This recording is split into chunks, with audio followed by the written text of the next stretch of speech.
BJP ने उत्तर प्रदेश के लिए एक और लिस्ट जारी की है, साथ में पश्चिम बंगाल के भी कुछ नामों का ऐलान किया है। उत्तर प्रदेश के लिए जो लिस्ट जारी किए हैं उसमें कई एमपी के टिकट काटे हैं और कई के सीटें बदल दी है।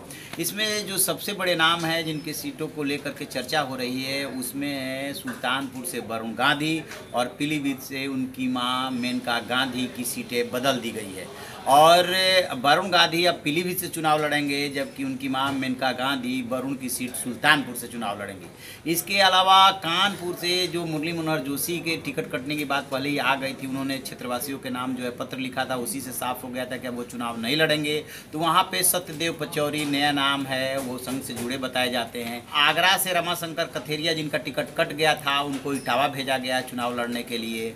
और भी कई नाम है जिसमें भदोही से जो बीरेंद्र सिंह मस्त हैं बीजेपी किसान मोर्चा के प्रमुख हैं, उनको बलिया भेजा गया है चुनाव लड़ने के लिए। और भी कई नामों में तब्दीली की गई है, लेकिन सबसे बड़ा सवाल ये उठ रहा है कि आखिरकार ऐसी कौन सी वजह रही जिसकी वजह से मेनका को पीलीभीत से सुल्तानपुर शिफ्ट किया गया और वरुण गांधी को सुल्तानपुर से पीलीभीत। तो आपको बता दें कि ये चुनाव एसपी और बीएसपी में गठबंधन हो जाने के बाद बहुत ज़्यादा टफ हो गया है, ख़ास तौर से बीजेपी के लिए, क्योंकि बीजेपी के हराने के लिए ही ये जो है एसपी बीएसपी एक हुए हैं। और जो सुल्तानपुर पीलीभीत से इनपुट मिल रहे थे, जो सर्वे कराया गया था इंटरनल, उसमें ये रिपोर्ट आ रही थी कि दोनों के दोनों जो है यदि इस सीट से लड़ते हैं तो हार भी सकते हैं। बीच में खबर आई कि मेनका गांधी शायद हरियाणा शिफ्ट कर सकती हैं और वो अपने बेटे को पीलीभीत से लड़ाना चाहती हैं।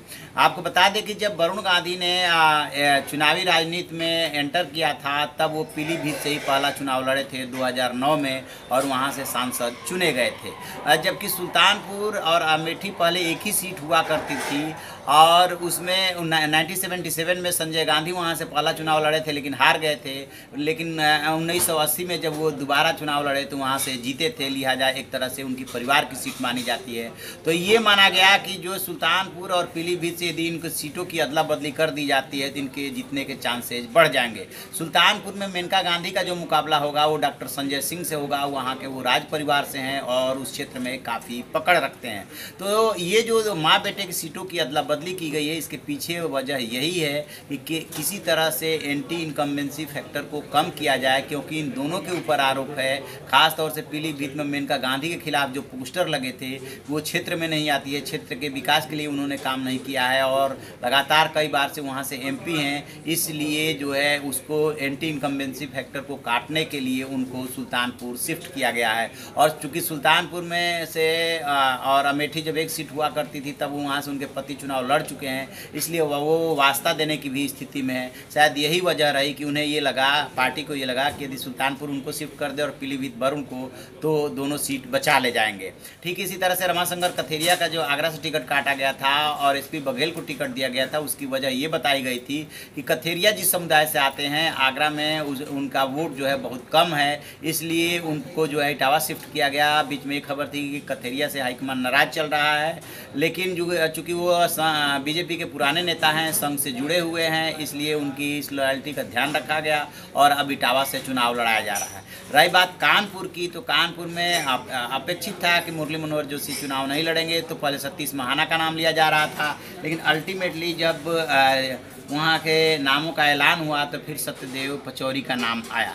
तो ये कुल मिला जुला करके नई सीटों की स्थिति है। इसी तरह से रीता बहुगुणा जोशी, जो कि योगी सरकार में मंत्री हैं, इलाहाबाद की मेयर रह चुकी हैं, बहुगुणा परिवार से हैं, तो उनके पिताजी मुख्यमंत्री रह चुके हैं, इलाहाबाद से उनका पुराना ताल्लुक है, इसलिए जो अभी तक इलाहाबाद के सांसद थे श्यामाचरण गुप्ता, वो समाजवादी पार्टी में चले गए थे। तो अब देखते हैं आगे और क्या तब्दीली होती है। अभी कुछ सीटें रह गई हैं बीजेपी की और किसका किसका टिकट कटता है, क्योंकि बीजेपी इस बार एक सीट काफ़ी फूंक फूंक करके कदम रख रही है। किसी ऐसे कैंडिडेट को हरगिज न टिकट दिया जाए जिसके हारने की जरा सी भी गुंजाइश हो।